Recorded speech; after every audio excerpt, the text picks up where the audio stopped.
and welcome to the Purple Portal. You are going to spend, hopefully, the entire next hour, that'll be your call, with myself, Elaine Bartlett. And as ever, there's a whole lot cooking for me, for you, hopefully. And I'm hoping that you're becoming more and more aware of the subtle changes, sometimes not so subtle changes, that are occurring in your world. It's important that you pay attention to it because that's how you grow, that's how you evolve, and it's the right thing to do. So this day, I want to remind you, this is your show along with my show, so you are free and welcome and invited to call in at any moment with any thought or question or agreement or disagreement or whatever you want to share. This is a sharing time. I'm a sharing kid. I keep telling my grandchildren I'm a person who shares. It's really funny to see them kind of be mystified by what that concept is all about. However, it is a sharing place, so if you want to share, we've got 321-806-3159. 321-806-3159. Or, if you're too bashful to call in, remember, you're welcome to reach me at purpleportal777 at gmail.com. purpleportal77 at gmail.com. And you're also free to poke around my website. It's fun, it's interesting, it's happy. All of my services are on there. And the website is higherconsciousness.com. But that higher is not H-I-G-H, it's H-I-E-R for the hierarchy. So it's H-I-E-R-C-O-N-S-C-I-O-U. And the website is higher N-E-S-S. Shall I repeat that again, Jeff? Okay. higherconsciousness.com. Hello there. Most of you know I'm not particularly tech savvy, so this was living proof. I have no idea what I'm doing technologically, but I am with you through the ethers, and that works for me. So I think I'll have a little better focus right now. Today, in my divinely happy state of California, it is the summer solstice. Tomorrow, for the East Coast, where I'm also just so divinely happy, is the summer solstice. You know, the solstice is a time, certainly in this hemisphere, it's going to be the longest day. In the southern hemisphere, it's the shortest day of the year. But it is the time to really thank Mother Earth and do your little earth magic to just tell her you love her. I believe that she is so powerful and so aware of everything that's going on, even though we are abusing the heck out of her. I actually believe she's above that.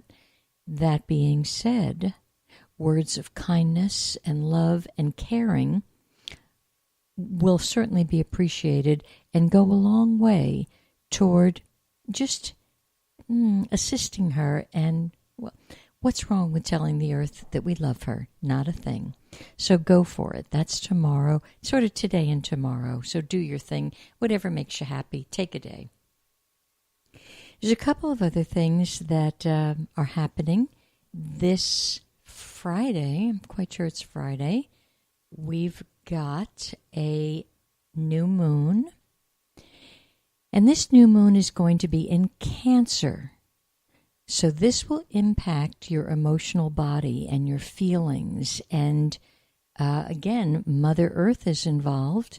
Mothers are involved in this thing. So you could see sort of a shift of energy with your mother, particularly if she's a bit elderly. You need to mother yourself during this whole cycle of Cancer, because Cancer is about self-nurturing. Some of you will be led to restrict the crummy things that you're putting into your mouth and choose better things. Some of you will be led to actually restrict the amount of food in the Western society that we seem to be so hell-bent on putting into our mouths. So just pay attention to every constructive way of nurturing yourself. It'll be interesting for all of us to watch our play of emotions as the month unfolds, but most particularly during this new moon cycle. So there we have that energy update. Oh, and I've been kind of very deeply involved. I had a note this morning from a gal pal who knows me rather well, and it's funny. I think she knows that when I kind of go down and under, and she doesn't hear from me, something's happening. And I had to chuckle because I thought how beautiful it is that someone would know me well enough to understand there's nothing wrong, but yes, there's been a deeper sense of hibernation. And I've been hibernating for very fine reasons, to really, really get more and more clarity about the essence of myself and become it. So in that becoming, I'm always open to, okay, where will I get the next inspiring piece of information? And so I was led back to something called the Living Wisdom of Ancient Egypt this morning. And I'm just going to read you a few of the things that were printed, were actually spoken of and taught.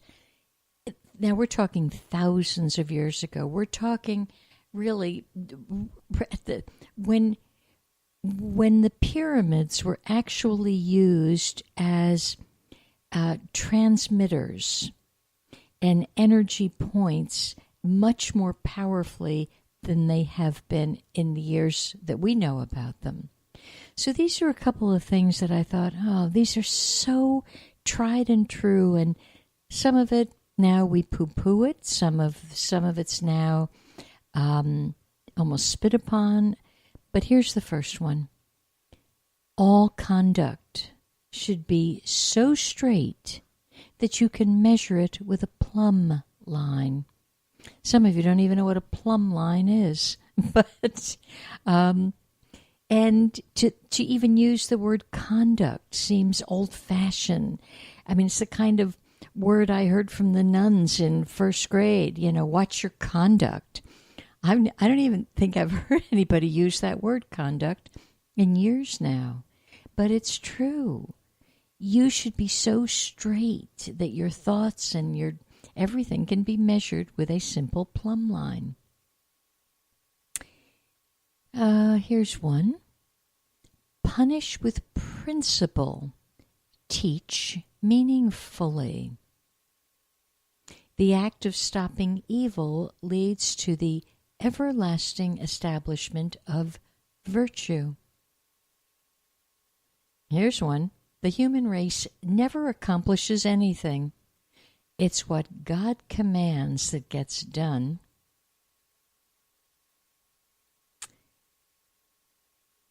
Follow your heart all your life. Do not commit excess with respect to what has been ordained. And that's when you have to think about. Again, this is kind of old English, but follow your heart all your life. That's not too mind-boggling. Do not commit excess with respect to what has been ordained. In other words, with the gifts you've been given, don't use them to excess. And one of the ways we use our gifts to excess is the person who is so happy to say they're working 24/7, or they're working 15, 18, 20 hours a day and they need very little sleep. That's all well and good, as the rest of us who need 8 and 9 hours sleep look upon that and go, whoa, because what they're doing is they're absolutely frying their central nervous system. So excess doesn't work. Oh, this is a good one. do not gossip in your neighborhood. And all we see on television now are these horrific sitcoms where there's nothing but gossip. Oh, here's a lovely one. A woman with happy heart brings equilibrium. Well, there's a whole lot in that little one-liner, because oftentimes I look at women and their hearts are not very happy, and therefore they cannot hold the frequency of equilibrium. Therefore, if let's suppose this is a woman with a husband and a family, the husband will now be out of balance and the children will be out of balance. And you think, oh, well, everybody's out of balance these days. They sure look that way, which is why there's such travesties with the food kingdom, the drug kingdom, and every other kingdom. So we women, we've got to cultivate that happy heart, which then it naturally exudes equilibrium. Here's one for you fellows. Love your wife with passion. What a concept. As for those who end up continually lusting after women, none of their plans will succeed. Here's one that you don't see often. How wonderful is a son who obeys his father. Being disrespectful and disobedient now seems to be commonplace. The disrespect is expected, and it's hardly ever taken to task. The person's hardly ever stopped in their tracks.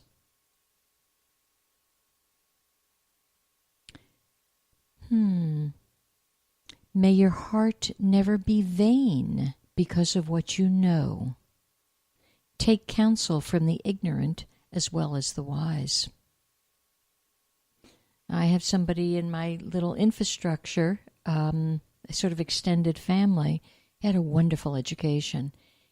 And the arrogance now that comes because of what he thinks he knows is so off-putting that it's hard to be around him. And dangerous. Someone like myself finds it rather dangerous. Do not repeat a slanderous rumor, nor should you listen to it. Now, what is, again, these words slanderous and rumor? Almost everything that's out there right now is slanderous and a rumor. There are these crazy websites, I can't even think of the name, that drives me so nuts. But it's completely fabricated and made up. And people are like, they go to it as their go-to source. Like, really? So say less. Speak less, listen more. That's the bottom line here. It's interesting how people joke and they don't understand the damage that happens.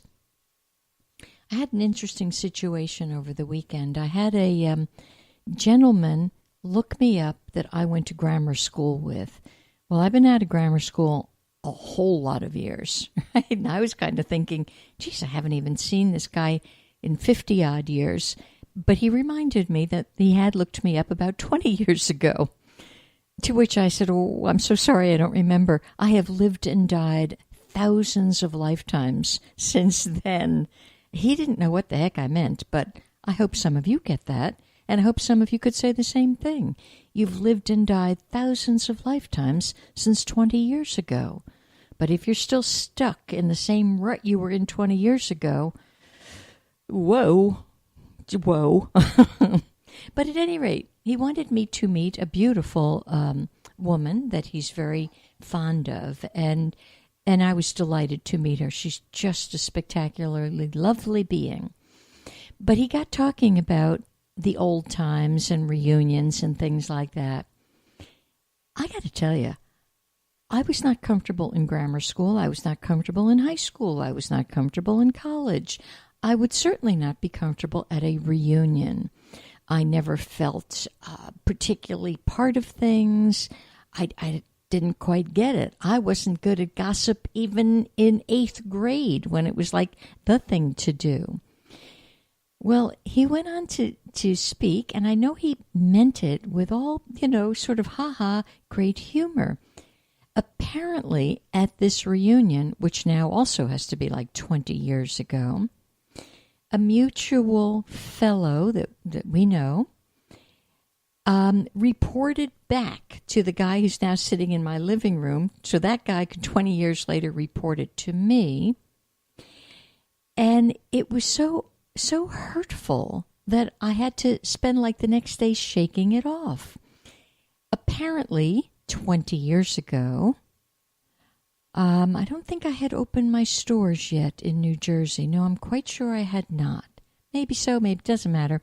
But I had already written and published a book called The Universal Laws. It's called Spiritual Laws, a handbook to higher truth. I had already spoken across the country on angels and their power, and but none of this sort of out of like an odd duck. It's just apparently at this reunion, he's the guy in question's telling me he's selling insurance. What do you do, Elaine? Well, I now lecture. At the time, maybe I had just given a lecture on angels. I don't know. I'm a writer. I'm sure, knowing me, there was no horn tooting. If anything, I was uncomfortable disclosing even the minimum. What came back to me in my own living room was, oh man, he thought you were really off the wall. You talked to angels. This whole thing had grown into such a distorted rumor that in the old days, it would have been enough to shut me down for, honestly, a few years. That's how timid I have been in the past. Now, I'm like, this is a story for global radio, so that we can all look at how harmful it is when someone decides to talk about us. It's not for anybody else to do. And yes, it did cause me, yet again, a sense of piercing. Like, I'm not talking about you. Go do what you want to do. If you tell me you're a mass murderer, have a great time. I don't have anything about that. But here, someone who has the great gift of communing and then being vulnerable enough to share so gently, yeah, I not only can I talk to them, I've seen them. They're a living, breathing kingdom. And my sense is, what's wrong with the rest of the tribe that they can't do that? That they are so steeped in antiquity and false programming and narrow judgment. So it was very, very interesting. And my friend and the girlfriend sitting in my living room, I'm sure I did not miss a beat. I was gracious, carried on the conversation. But sometimes you carry on the conversation simply because there was no point in saying, wait a second, time out. It wasn't appropriate. And that's learning discernment about when to speak up and when to shut up. Neither of the people in my living room would have understood what I was trying to say. So hopefully some of you out there today get it, that watch your words. They're painful, they're hurtful, and most oftentimes they're completely inaccurate. And I think people speak because, I don't know, maybe I don't know what the problem is. Stop speaking. Stop speaking. Except you may call in to speak to me today. That you may do. I'll tell you, human beings. I know we're all in this muddle of a system called human system. It's just so not what you are. And I am so wanting to hold up a lantern so you can see who the heck you are and embrace it. as I said in that humble book, Spiritual Law, I think my favorite one-liner in the whole book is, "You are God in drag." And if I had the guts to put that in black and white in 1994, when it was still the dark ages, I think it's time for us all to embrace it and become what we are. So there we have it. That's my little little angst note of the day. All right, this is a lovely thing that I really want you to think about. As a matter of fact, I want you to get a pencil and write it down, because we've talked about it. You've known about it. I've talked about it. All right, here it is. What you've done in thought, you've already done. Write it down. What you've done in thought, you've already done. So I need you to be very cognizant of your thoughts, because a lot of our thoughts are just like wild in the streets, and they're off kilter, mean-spirited, and you need to be in charge of that if you would like to get to that point where you can really embrace who you are, which is this sense of the great presence in drag known as you. Susie, Marianne, Alice, whomever. But you can't get there without the discipline. You need the discipline. You need the step-by-step following things like what you've done in thought, you've already done. I remember years ago, Wayne Dyer, he and his family were close friends of mine. For those of you who know who he is, good. For those of you who don't, he's passed on, but he was a very big spokesperson in the whole world of New Thought. And I remember standing in his kitchen one day, and he was talking about divorce. And he said, you know, for the person who's just thinking maybe they should get a divorce, they're already divorced. So he actually had tapped into this ancient thinking. Your thoughts are things. And there we have it. And I have a caller on the line. Hi there. Hi, it's Sydney from New Jersey. Hello, Miss Sydney. Nice to hear from you. Hi. I love this subject. People don't realize how negative they are. We have a common phrase, don't forget to blah, blah, blah. Uh-huh. Well, why isn't this phrase, remember to blah, blah, blah? That's right. There it is. It's that simple. It's all backward. It's backwards, and it's not reinforcing what we want. You're saying the word forget, mm-hmm. and you want the person to remember. So we're not helping our cause. It's that simple, Sydney. You're correct, and it's because we've become very careless with our words. I don't know whether we think we have to get it all out there, but it becomes like this verbal vomit. It's like enough already. And I have to say, I think some of the talk shows contributed to this. Well, we're so inundated by media, and so we're taught media. Mm-hmm. I have a quote in one of my collages, and it says, if you can't improve upon the silence, don't say anything. And there it is. That is a beautiful quote. That is just so true. If you can't improve upon the silence, don't say anything. And the world is so noisome right now. It's distracting. Well, people are uncomfortable to be in silence. Well, too. Because they've lost their sense of centeredness in the silence with a capital S. Because I'm convinced silence is another name for God. Yes. And here, the media, which diminishes us, you know, there's someone said once that the word television mm-hmm. really is this box telling mm-hmm. us a vision, telling us a story. Mm-hmm. Somebody said, tell your own story, read a book, write something, have a conversation, take a walk. That is the truth. Yeah. Yep. You get mesmerized by this storytelling, which has value. There's a lot of valuable things in the media, as well as those that just eat up our time and energy and whatever. but talking about creation, the creative process does start in your mind. I mean, and if I'm not I don't know the Bible well, but if they say God spoke the world into being, that's pretty powerful stuff, you know? And, you know, to read these books about creating or prayer and whatnot, so many people say, oh, I'd love a red sports car.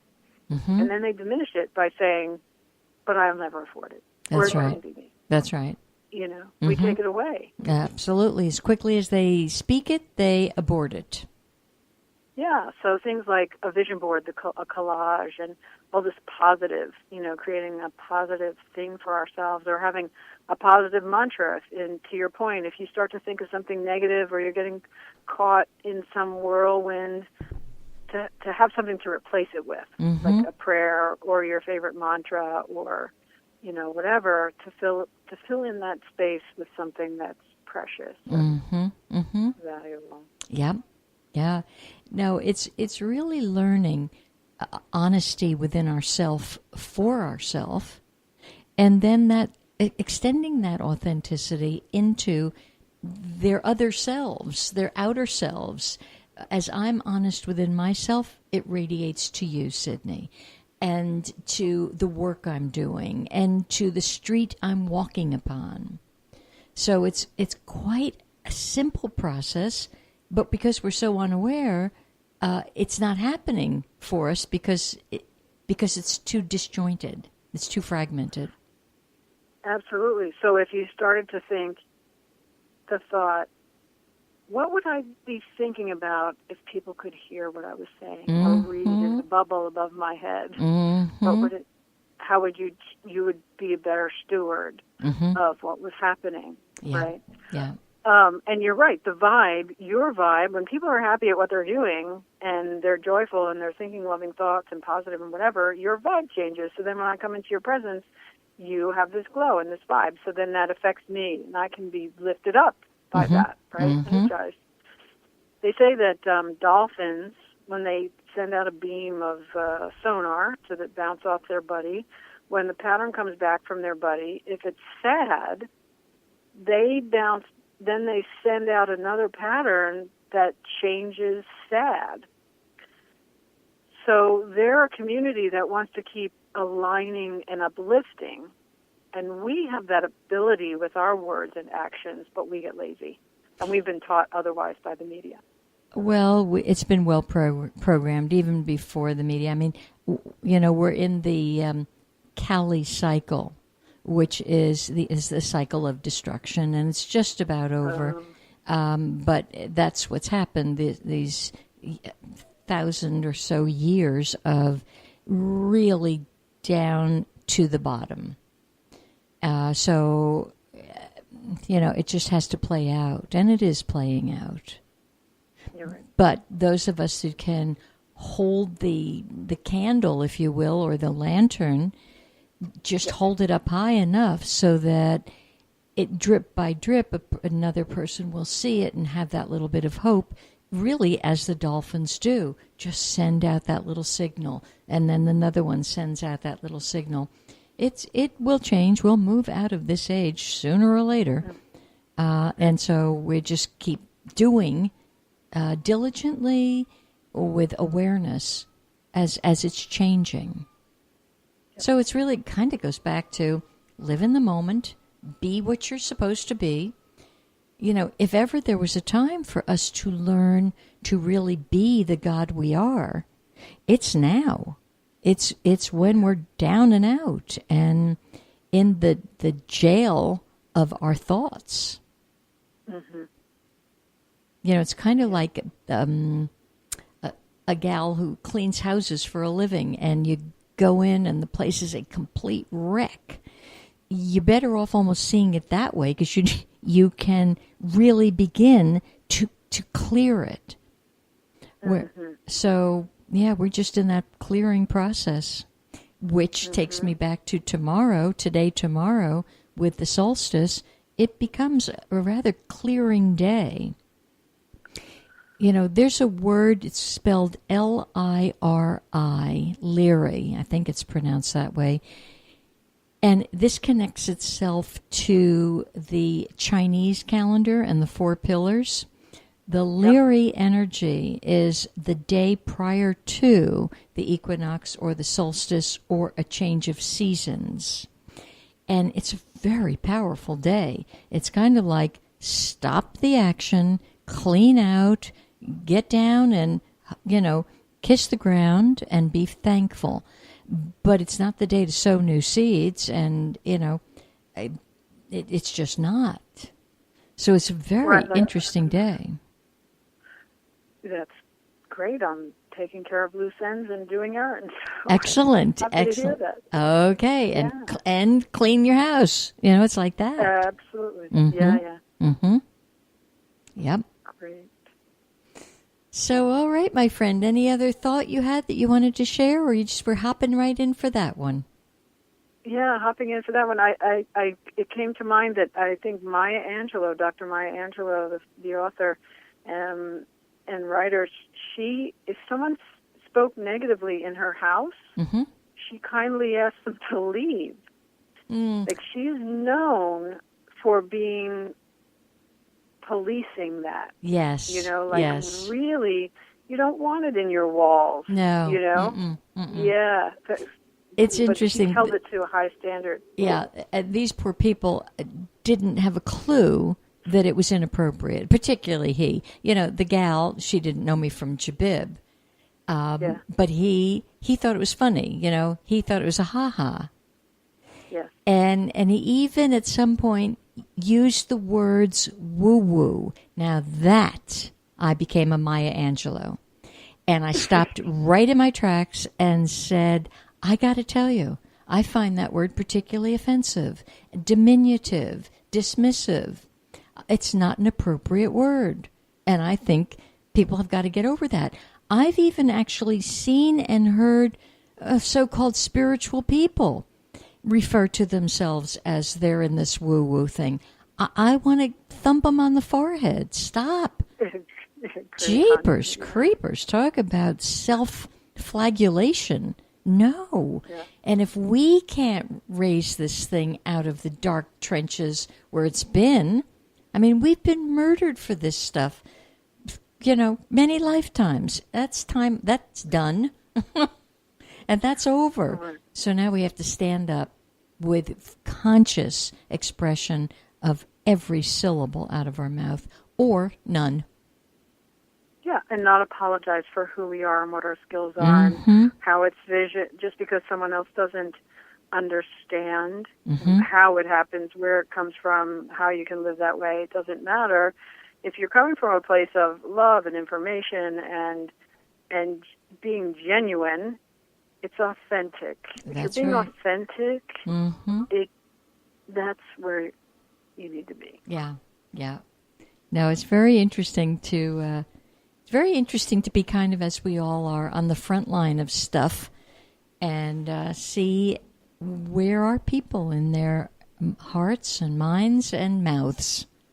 And if we can make a little adjustment now and then, fine. Sometimes it's not worth it. It's just not worth the struggle or the contention. And that's just, you have to figure out what's worth it and what's not. It's kind of like... or they're not ready. Yeah. It'd fall on deaf ears, but I'm always saying to myself, is this the time I speak up or shut up? Oh, I see. And that's minute to minute. That's a constant assessment. Speak up time? No, shut up time. Yeah. Well, I'm loving you, my friend. So thank you for calling in, and have a beautiful afternoon. Thanks, you too. Okay. Bye. We're going to spend a little bit of time here on the gene keys. I think that's more important. Well, I don't know. They're equally important. The gene keys, or your whole personal infrastructure. We're going to take the gene keys today. Yep, that's what I've been shown, so that's what we're doing.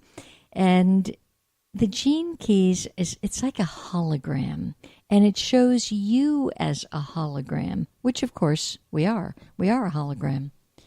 And so the reason I wanted to go to the gene keys, actually for the next 4 days, for those of you who have the material, the number 9 gene key is the one to focus on, okay? And this, what are the gene keys? For those of you who just tuned in and don't have a clue what the heck I'm talking about, there's a subtitle to the gene keys, Unlocking the Higher Purpose Hidden in Your DNA. And the author is Richard Rudd, and you actually can go online to his website and get what is called your personal profile.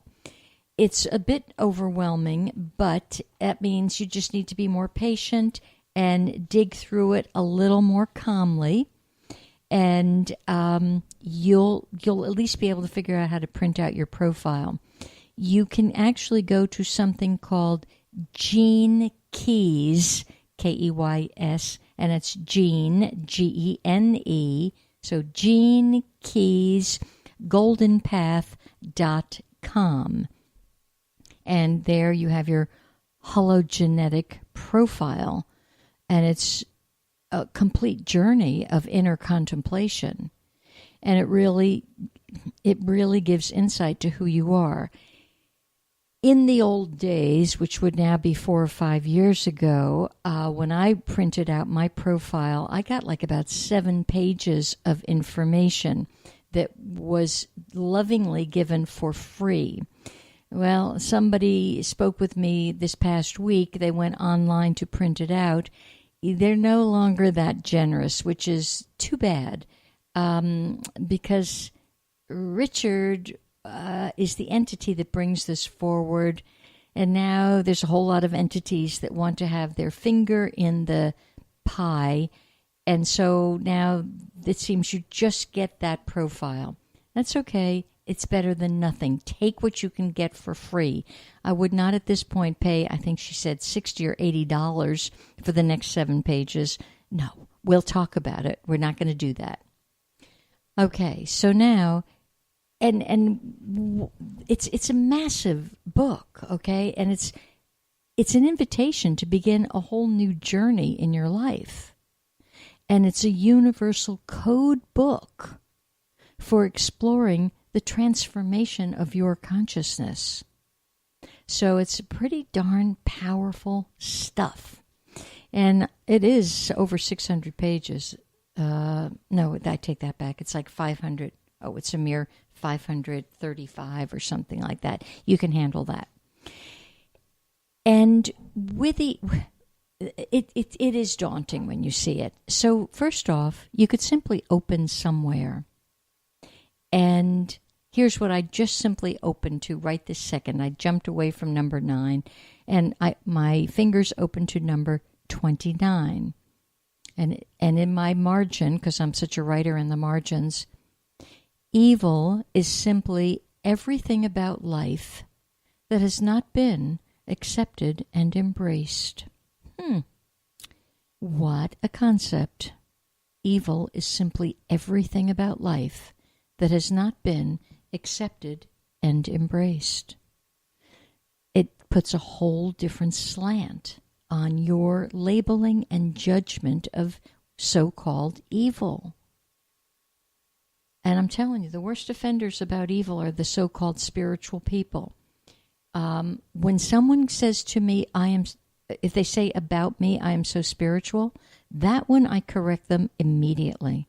That is ridiculous because there's nothing but spiritual. It's all spiritual. Just different degrees of manifestation. So we have to get off our high horse about this evil versus good thing and embrace all that we don't want to embrace and accept all that we don't want to accept.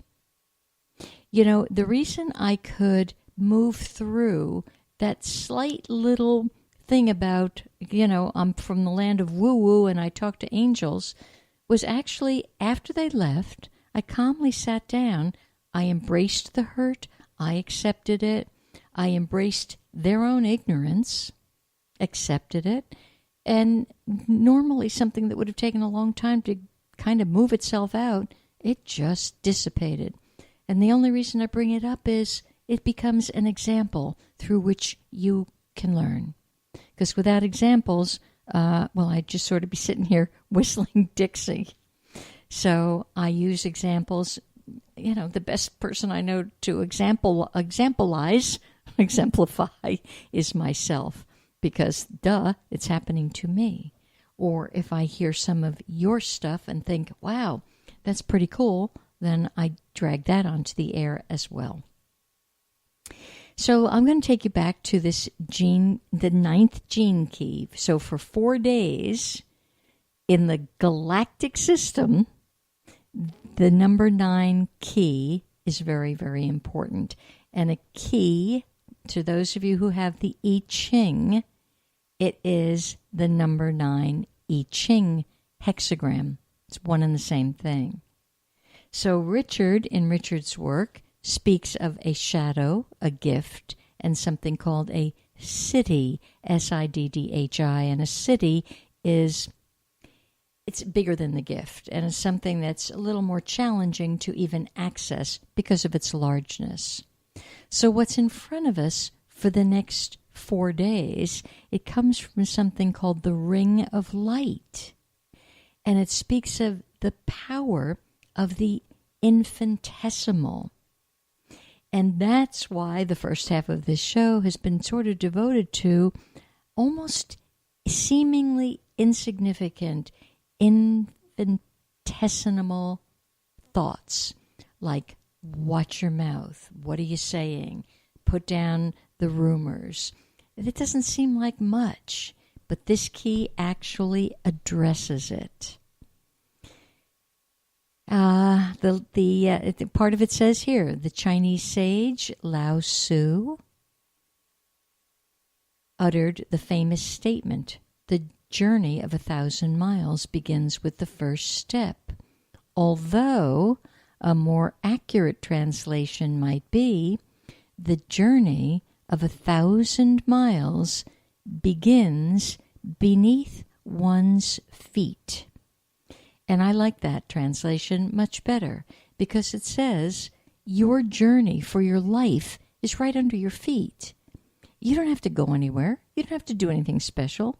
It begins with your focus, with your concentration, with your sense of expanded awareness. That's where it begins. And then that practice of this minute will take you to the next minute. This morning I was speaking with just such a lovely being, and she met with her father over the weekend, and dear Dad has some very big human issues, and they're painful for this loving daughter to see. And then her concern for me this morning was, what do I do when he dies? And I was so happy to be so present that the answer was very easy to access and therefore share with her. I think she would have gotten the answer, but sometimes I get a little impatient and go, "Oh, I got the answer." But the answer was, you're only on Tuesday morning. There's nothing else to talk about. That's the journey. That's the journey under your feet right now. And so by the time something happens to this dear man and his spirit departs, if she doesn't project onto a storyline down the road, she will have the grace, the clarity, and if needed, the stamina, physically, mentally, emotionally, and spiritually, to do whatever has to be done, if anything. So don't write your stories for down the road. Right this moment, you're only on Tuesday at 10 to 4, something like that. You're nowhere else. You're here now. Now here instead of nowhere. Same word, same letters. Just split it apart a little. The price of timeless wisdom concerns focusing on what lies right in front of you, rather than concerning yourself with where the future might or might not take you. So you see, the wisdom of these gene keys you can pour over these words. When you get into this shadow, it robs you of your enthusiasm. It zaps your life force. It crosswires your nervous system. So you could really kind of mull around for 4 days in the information. If I was really a good scout, I would post every 4 days what is the key that's up for these 4 days. I think it would be very helpful. Maybe sometime I'll do that. Maybe not. If someone would like to come and be my assistant and do that for free, you're very welcome to come do it. So the 9th shadow is about where you place your focus, and primarily through your daily activity rather than your mind. There is something very magical about this 9th gene key. It holds one of the greatest of all secrets: how to stop your mind from undermining your natural destiny.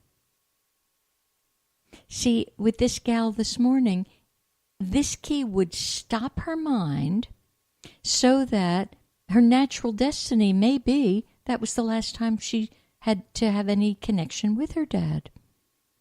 But with the mind going and then creating a picture, no, just doesn't need to. So if you're listening, dear morning caller, I know you have the book. You need to tune into the 9th gene key. And since I've poured over this book countless times and still have not come anywhere near finishing it or integrating it correctly, I would tell you, be gentle, pour calmly, go slowly. You're not going to get this overnight. Nobody is. It's not designed that way. It is the language of light. So the frequency of the 9th shadow, the stepping stones go in a circle so that you look down at each step. You fail to realize that you are simply following the same old footprints and your energy is going nowhere. This is the state of consciousness of the majority of human beings on our planet. You know, we jokingly say Groundhog Day. You're just going in a circle, same old, same old. And that's what this key is trying to have you take a better look at. And by the time you get to the gift, it's saying things like, you're going to need determination. And every act is an intentional, magical act and very focused. And the strange thing about the gift of determination is that the more determined you become, the less energy and willpower you'll have to use. And this is contrary to the common view of determination, which is generally held to be a great battle or struggle. But the secret of determination is all about momentum. And I can see from my clock here, we've got some momentum that's just about run out. I do have a couple of more copies of the Gene Keys if you wish to connect with me. I'm happy to sell you one and get it to you. Other than that, be present. Go from nowhere to now here. I am so present with you that it's as if my heart is now beating through and with yours. Have a great week.